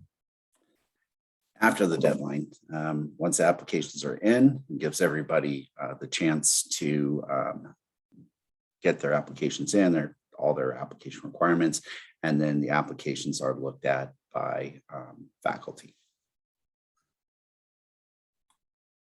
Awesome. I do want to touch back on the field study. So you do have to collect hours for when you're in year 3, but there are opportunities where you can be employed and accrue hours at the same time.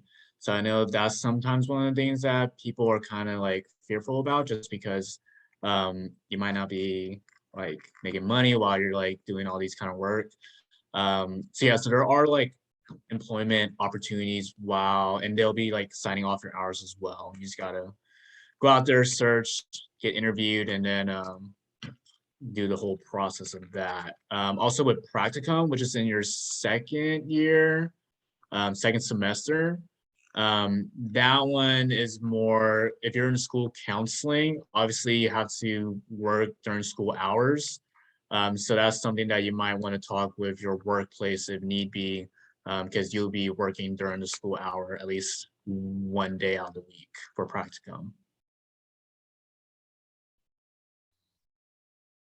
And to speak to my field work, I don't know if I was kind of typing while Wayne was talking, so sorry if I'm doing a little bit of repeat right now, but I'm working part-time, and I can, at that job, I can work and get paid and then also get my field study hours. And then the other part of what I do is working at a school. So it's kind of like working full-time to get all those fieldwork hours in, but there are opportunities to get paid.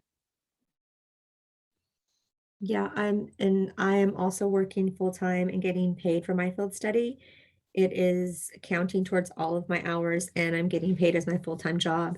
So when I transition out, I will still be employed with the opportunity to gather my hours towards licensure.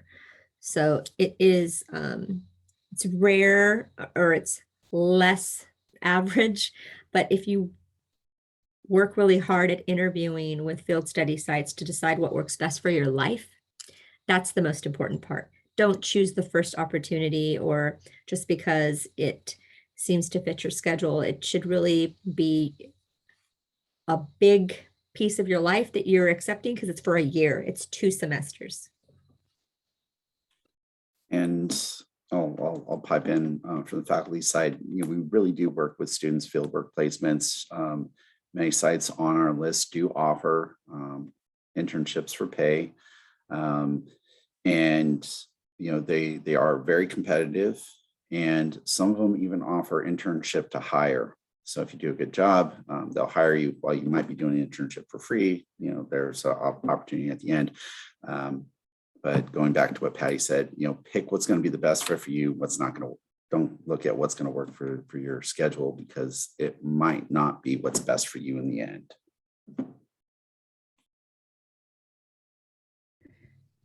Absolutely. And it's 2 semesters.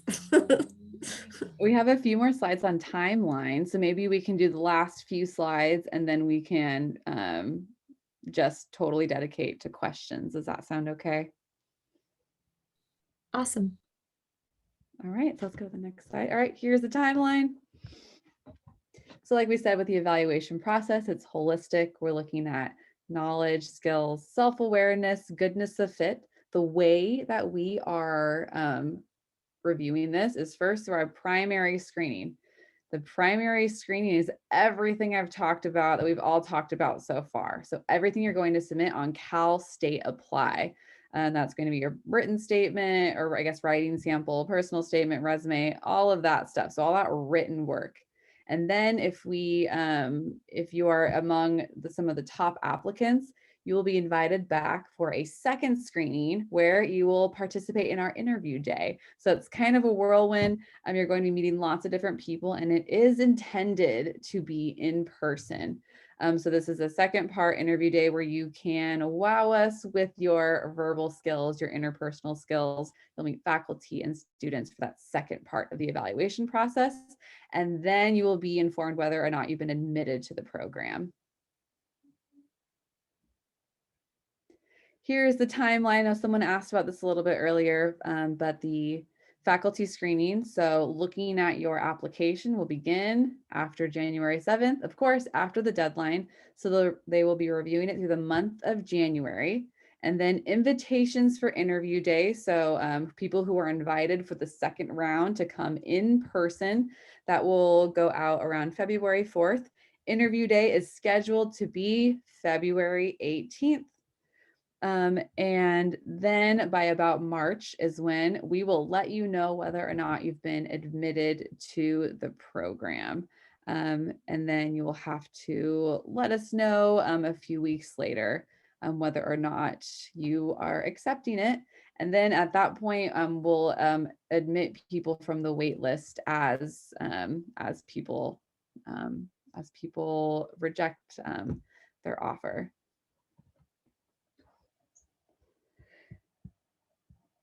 And notification from OGS, the Office of Graduate Studies. So you'll be getting notifications from 2 different places. So we want to directly welcome you as a counselor education program, but OGS will also inform you when you are officially admitted to the program.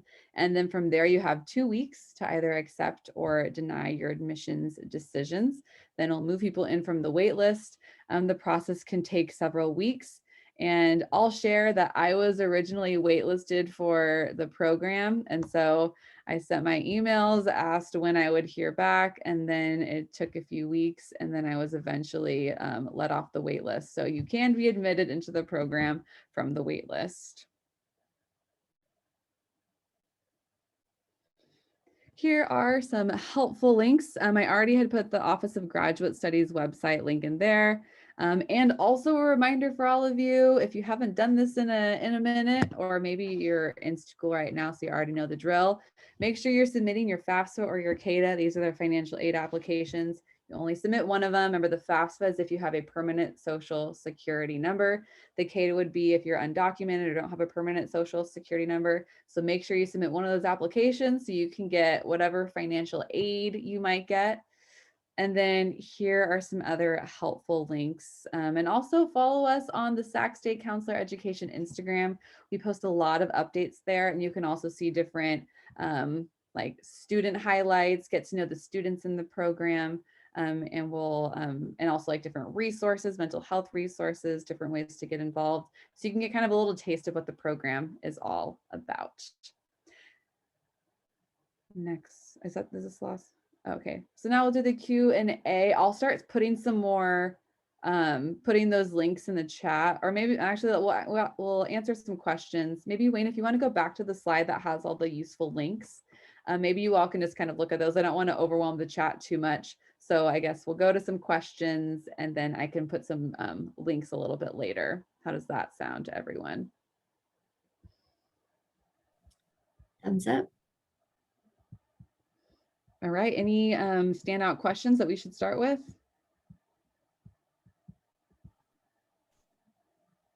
There's a question about how much is the program as a whole? That question can be taken to the registrar. I will put their email. Thanks, JC.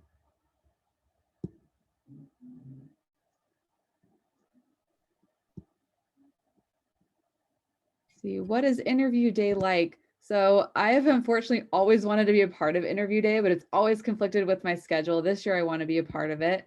But it's kind of what I explained so far, but I don't know if like Patty or Wayne or maybe JC have more anecdotal experience. It's super fun. First of all, I think most students are so excited to be invited back. So the energy is fun. It is a 3-part process where your actual interview will be, and correct me if I'm wrong, Dr. Rivas, but with one of the faculty or doctors in the program and then one other person. And then you'll be asked to provide another writing piece. I participated in the group interviews last year, which were really cool. And you'll be put in a room with other students and given a task, a project basically to complete. So it'll be fun to have it in person this year. Yeah, so not giving away like a lot of stuff, but just be prepared for like individual work, group work, writing portion. It is a pretty long day, even for people who we did it last year online. So even online, it was a pretty long day. So it's probably gonna be even like a little tougher in person. So get a good night's sleep if you get invited back, and just be very prepared for like basically anything going on that's gonna be in person.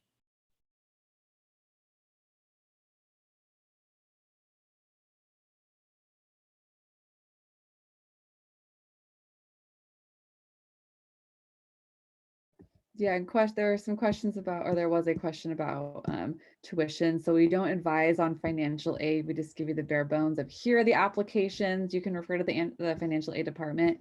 And I think Dr. Rivas put the link in. And so you will be in a credential program and taking more than 6 units typically. So you can kind of use that to do some math. Math isn't my forte, so I won't do that for all of you on the spot. And one thing you'll learn throughout this program is we don't speak to areas outside of our expertise. So I appreciate the ambassadors speaking to that. So if you do have questions about tuition, please contact the registrar's office. You can even contact financial aid if you have questions about how financial aid works for graduate students. And to piggyback Megan, because I know this question is coming, no, there is no math in our program. There is a research class that you will review some statistics in. But if you're looking for trig or something like that, we don't do it. There is a question that's asked if we're able to send them the fieldwork sites. I'm not too sure if we can do that, but speaking from like a school counseling perspective, most of our sites are around or in or around the Sacramento area. Some even go as far as like up north, I don't know, like Roseville. So like Roseville, Natomas, Elk Grove, a lot of school in like the San Juan district in Sacramento. My site's like right before Auburn. So there's quite a bit of sites for schools. I don't know, Patty, do you know like where your sites are usually around? Well, mine goes all the way out to Fairfield. So my site's in Vacaville, Fairfield, Napa, Solana County. It's a new site, Aldea Children's Services. There's opportunity to work at the CCDS on campus, and then various community organizations that do the public health. Yeah, so overall it is a pretty long list and a lot of choices for field study sites. And I was gonna, for sites for rehabilitation, counseling, specialization, we have sites all the way from Reno to Oakland and pretty much, Oregon border south. So there are sites, and they go back to say that if there is a something you're interested in an area, we can look at that. Now, we don't do one-offs, but we can look at if a site is a good fit for the program and for the student. It is labor intensive. And so we look at it as being an ongoing relationship, but we will investigate it. And I had a student who commuted from Oakland and was found a site that was willing to accept multiple students. And we were able to make a relationship with them. And so the student could commute here for school, but didn't have to commute for those 20 hours to their internship site. And so that does go across all specializations where there's a wide net for field work. Practicum, it's going to be here at the CCDS. We do all of our practicum, and that's in your second semester. We do clinical practicum at the CCDS. And school is the one kind of that is a little different sometimes. Not in a bad way. So to come in and you're like, hey, what are you trying to say? Someone did ask about the different contrasting a master's in social work, and I think it's probably contrasting with school counseling. So sticking with staying in our realm, we can't speak to masters in social work. But if you're looking to work in schools and work as a school counselor, the school counseling route will allow you to get that PPS credential so you can be a school counselor and definitely be able to work in schools. And it also allows you to be, if you should choose, to get your LPCC licensure. So.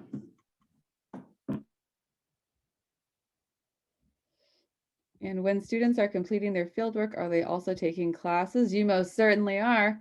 So you'll be doing fieldwork during the day, and then, well, typically during the day, and then you might have some classes in the evening. So plenty of fun to go around all hours of the day. Or you might have both, classes during the day, classes at night, and field study. Holla.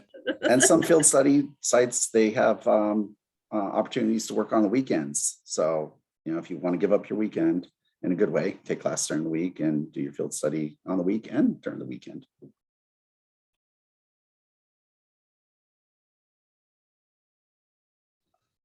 There was one question that was, is the program suitable for students who wish to do couples counseling as their fieldwork and pursue a career in couples and marriage? Very much so. Yes, the MCFC specialization really does focus on its marriage, couples, family, marriage, children, family counseling. And, with if MCFC, say you really want to do rehabilitation specialization or concentration for the content area surrounding disabilities, as an LPCC in the state of California, you are eligible to work with and able to work with couples and children as well. The MCFC really does specialize in it, and so that would give you your very a good focus in that. So if that is your want and desire to do couples counseling, the MCFC is the route you'd want to go. And we just have a few more minutes left. Want to be mindful of everyone's time, but we do have a hand raised. Does our hand raiser want to ask a question? Yes, this is a question for Dr. Rivas. Let's see, because I'm interested in the rehabilitation counseling program. And so somebody asked a question that I wanted to know. Like if the rehabilitation, is it competitive to get into? How many people do you tend to let in each year? All specializations only allow 20 students to matriculate into each concentration. Sorry, we're concentrations now, not specializations. So, but 20 students application cycle. So every fall. How many students tend to apply on average? We are a competitive program. And so all across all specializations, we on average get 400 plus applicants, and we accept 20 each area. So pretty competitive. Okay. All right. Thank you. You're welcome.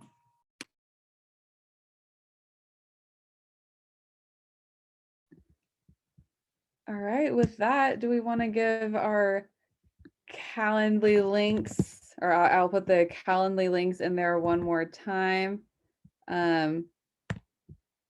And we are more than happy to meet with you. That's what the counselor ambassadors are here for, me, Patty, and Wayne, so we can definitely answer more personal questions for you.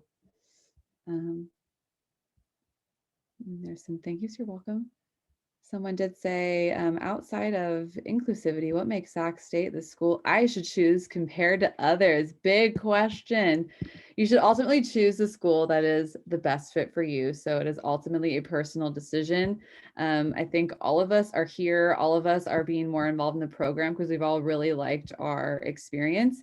I've been so impressed with just how much care all the faculty invest in their students. I'm always able to like ask them questions about like personal and professional growth, get help in classes, really feeling like you have that sincere care. I'm also super impressed with all the leadership opportunities that are available. Being able to do this, being able to have leadership roles in the club and get to know faculty and students on a really personal level and interacting with them in lots of different ways. So in a little quick way, that's kind of what I would say of why I'm really have enjoyed my experience at Sac State. I don't know if anyone else wants to add. I would just like to say for those people again who may not be fresh out of the undergrad program, Sac State has incredible opportunities for your future. People want to work with us. We have a really great reputation in the community and surrounding counties, and you are looking at a bright future graduating from this program. It's respected.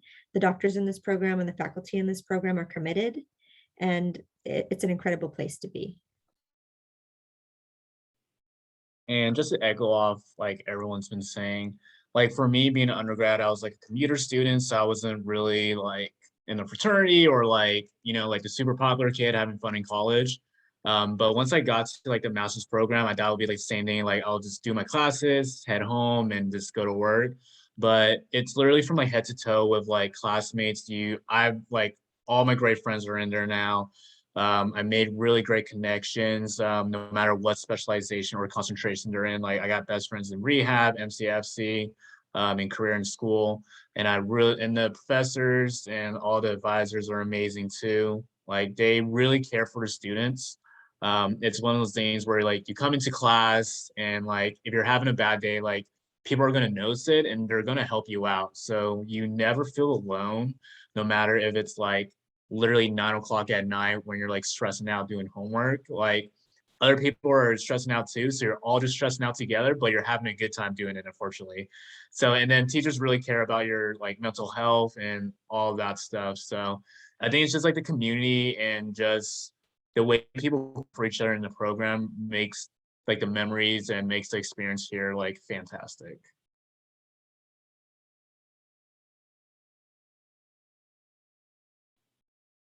All right, so if there's not any other questions, I just want to thank all the professors, doctors for being in here today.